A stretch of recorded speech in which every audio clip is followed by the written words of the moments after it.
Doctor Sagar Sharma, यह नाम मेरे कण कण में बसा हुआ है और आज उनको 2 महीने होने को जा रहे हैं।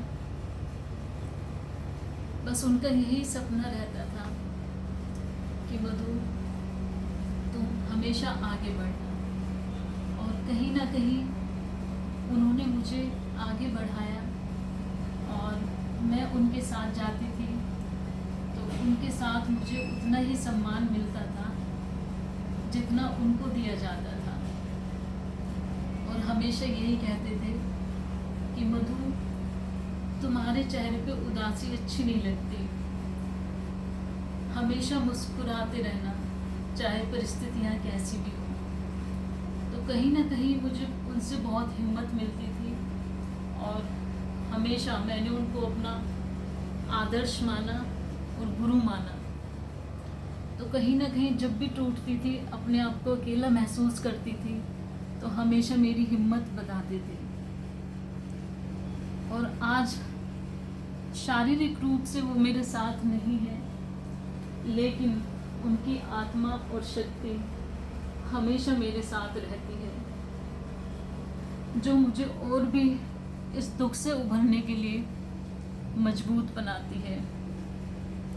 क्योंकि और सब उतार चढ़ाव तो जीवन में आता रहता है, और किसी का कुछ चला जाए जीवन से, और पति, पिता, भाई, बेटा, तो ये ऐसी चीज़ें होती हैं जिनका वापस आना जीवन में नामुमकिन होता है। तो आज जो मैं आपके सामने अपनी ये वीडियो बना रही हूँ, तो उन्हीं की शक्ति मेरे साथ है। क्योंकि जब वो जीवित थे तो मैं मोटिवेशनल वीडियो डालती थी, तो कहीं ना कहीं वो मुझे हिम्मत देते थे कि मधु, तुम मोटिवेटर बनो, चाहे तुम्हारी बातों से एक इंसान को भी अगर हिम्मत, शक्ति मिलती है तो तुम्हारा मोटिवेटर होना सफल है। आज मेरे ऊपर बहुत दुख की घड़ी है, और कहीं ना कहीं मैंने जीवन में बहुत चकाचौंध भी देखी, बहुत उतार चढ़ाव भी देखे। लेकिन जब ये कोरोना का टाइम आया और डॉक्टर साहब को कोरोना हुआ, मेरी हिम्मत बिल्कुल टूट गई थी। मैंने जैसे बिल्कुल जीना ही भूल गई थी। उनकी हालत बहुत ख़राब थी, तो लेकिन फिर भी उनको मेरी चिंता रहती थी कि मधु, मैं ठीक हो जाऊंगा, हिम्मत रखो।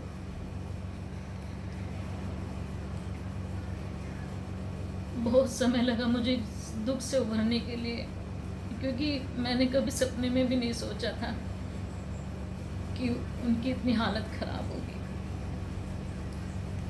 फिर भी अपनी हालत को ना देखते हुए हमेशा मुझे कहते रहते थे कि मधु, अब तुम खुश रहो, अपने खाने पीने का ध्यान रखो, मैं भी ठीक हो जाऊंगा। लेकिन समय का इतना क्रूर होगा कि सागर जी को, जो मेरी ज़िंदगी थे, उनको ही मुझसे छीन लेगा। मैंने कभी सपने में भी नहीं सोचा था। और ऐसे समय में जिनको हम सबसे ज़्यादा अपना मानते थे, सबने साथ छोड़ दिया। मैं आप सभी से इतनी प्रार्थना करना चाहूँगी कि इंसान को ज़रूरी नहीं कि पैसे से ही मदद की जाए, क्योंकि जब इंसान एक दुख में और संकट में होता है तो उसको सबसे ज़्यादा मानसिक शक्ति की, जिससे वो अपने आप को मजबूत बना सके, और जो उसके ऊपर दुख है उसमें उसको हिम्मत मिल सके, ऐसे अपनों का साथ होना बहुत ज़रूरी होता है। तो आपने जितने भी दोस्त कमाए हैं, जितने भी रिश्ते कमाए हैं, कुछ दोस्त और रिश्ते ऐसे हो कि जो दुख में आपके साथ खड़े रहें और आपकी हिम्मत बंधाते रहें।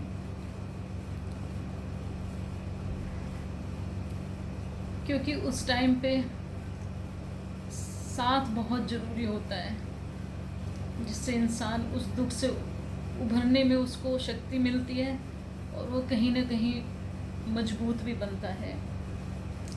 तो ऐसे में अपनों का साथ बिल्कुल भी ना छोड़ें। जहाँ कहीं सागर जी हैं, मुझे देख रहे होंगे, और आज मैं जो बैठी हूँ इस वीडियो को बना रही हूँ, तो ऐसा लगता है कि वो मेरे पास ही बैठे और मुझे हिम्मत दे रहे हैं कि मधु तुम आगे बढ़ो और जैसे पहले जीती थी वैसे जियो, मैं तुम्हारे साथ हूँ। ऐसे में कहीं ना कहीं दोनों बिटियाओं के रूप में बिटियाएं समझाती हैं, घर परिवार वाले मेरे साथ हैं, मेरी हिम्मत बंधाते हैं, और कहीं ना कहीं उनकी हिम्मत भी मेरे साथ रहती है कि मधु तुम्हें उदास नहीं रहना है, तुम्हें हमेशा मेरे लिए मुस्कुराते रहना है। इस समय मेरे लिए बहुत ही मुश्किल है, लेकिन मैं सागर जी के लिए, अपनी ज़िंदगी के लिए, उनके सपनों को पूरा करने के लिए बहुत मेहनत करूँगी और आगे भी बढ़ूँगी, क्योंकि वो यही चाहते थे। दुख बहुत होता है, उनकी कमी बहुत महसूस होती है,